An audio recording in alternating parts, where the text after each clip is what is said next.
इस वीडियो में हम टॉर्ट लॉ में पब्लिक न्यूसेंस क्या होता है उसके बारे में बात करने वाले हैं। न्यूसेंस वर्ड को फ्रेंच लैंग्वेज के शब्द न्यूरे और लैटिन के शब्द नौसीर से लिया गया है। इसका मतलब होता है नुकसान पहुंचाना या फिर मुश्किलें पैदा करना। तो बेसिकली जो न्यूसेंस होता है वो एक ऐसी चीज होती है जो कि किसी दूसरे व्यक्ति की प्रॉपर्टी पर ट्रेसपास करने की वजह से हो सकती है, उसको नुकसान करने की वजह से हो सकती है, या फिर कोई भी ऐसा काम करने की वजह से हो सकती है जो किसी दूसरे व्यक्ति की सुख सुविधा में बाधा उत्पन्न करती हो। तो न्यूसेंस जो होता है वो दो तरह का होता है, एक होता है पब्लिक न्यूसेंस और दूसरा होता है प्राइवेट न्यूसेंस। पब्लिक न्यूसेंस जो कि पूरे समाज के प्रति होता है और प्राइवेट न्यूसेंस किसी एक पर्टिकुलर व्यक्ति के खिलाफ किया जा सकता है। तो न्यूसेंस के अंदर जो डिफेंडेंट होता है जिस पर केस किया जाता है वो अपनी प्रॉपर्टी से नुकसान करने वाली कोई चीज पेटिशनर की प्रॉपर्टी में बिना किसी रोक टोक के इलीगल तरीके से जाने देता है।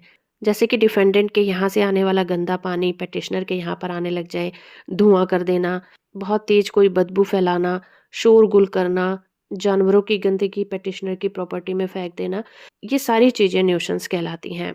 एक फेमस केस है Ramlal versus Mustafabad oil and cotton grinning factory का।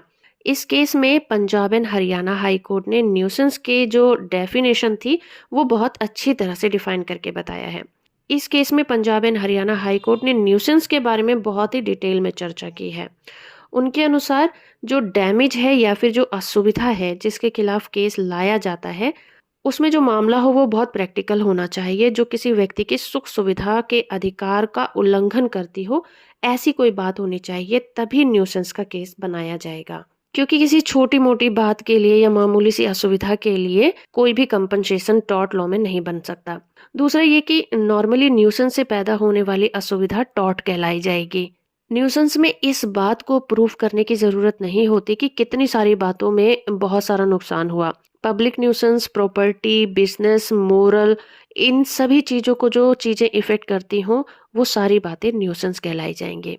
और किसी भी प्रॉपर्टी पर अगर कोई तेज आवाज होती है, कोई लाउड स्पीकर बजा देना जिससे कि वहां रहने वाले लोगों को बहुत ज्यादा असुविधा होने लगे, तो ये न्यूसेंस कहलाएगा। क्योंकि जब कोई आवाज इस तरह की थी कि वो न्यूसेंस की कैटेगरी में आ गई, तो वहां पर जो डिफेंडेंट है अपने बचाव में ये नहीं कह सकता कि वो जो आवाज की गई थी वो किसी जागरण की थी, मंदिर की थी, किसी धार्मिक जगह पर थी या शादी में थी। उसके खिलाफ पिटिशनर पब्लिक न्यूसेंस का केस कर सकता है।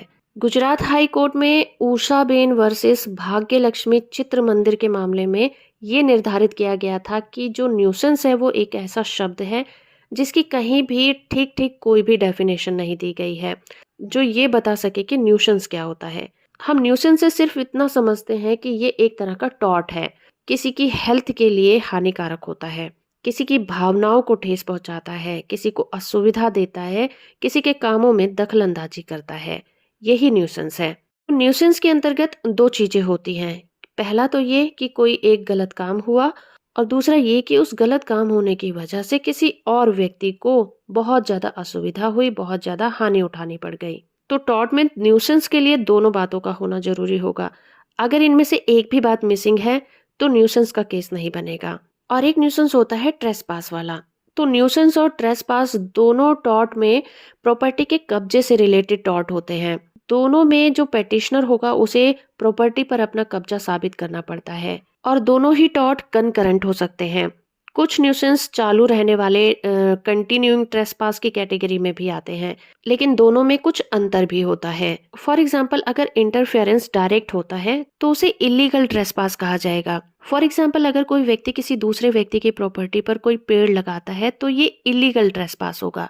लेकिन अगर कोई व्यक्ति अपनी प्रॉपर्टी पर कोई पेड़ लगाता है और उस पेड़ की शाखाएं दूसरे व्यक्ति की प्रॉपर्टी में फैल जाती हैं तो ये एक तरह का न्यूसेंस कहलाएगा। उसी तरह से अगर कोई इलीगल ट्रेसपास होगा तो वहां पर जो इंटरफेरेंस होगा वो किसी टेंजिबल ऑब्जेक्ट के जरिए से होगा। उस तरह के ट्रेसपास में वो व्यक्ति या तो खुद वहां चला जाएगा या फिर अपना कोई सामान वहां पर रख देगा, तो उसे कहा जाएगा कि टेंजिबल ऑब्जेक्ट के जरिए से ट्रेसपास हुआ। लेकिन कुछ ट्रेसपास होते हैं इनटेंजिबल ऑब्जेक्ट के जरिए से, जैसे कि धुआं कर देना, गैसें छोड़ देना या गंदा पानी दूसरे की प्रॉपर्टी में पास कर देना। तो दोस्तों ये था वीडियो न्यूसेंस के ऊपर। होप कि ये वीडियो आपको क्लियर हो गया होगा। अगली वीडियो में हम बात करेंगे पब्लिक और कॉमन न्यूसेंस के बारे में। वीडियो को लाइक और चैनल को सब्सक्राइब करना बिल्कुल मत भूलिएगा।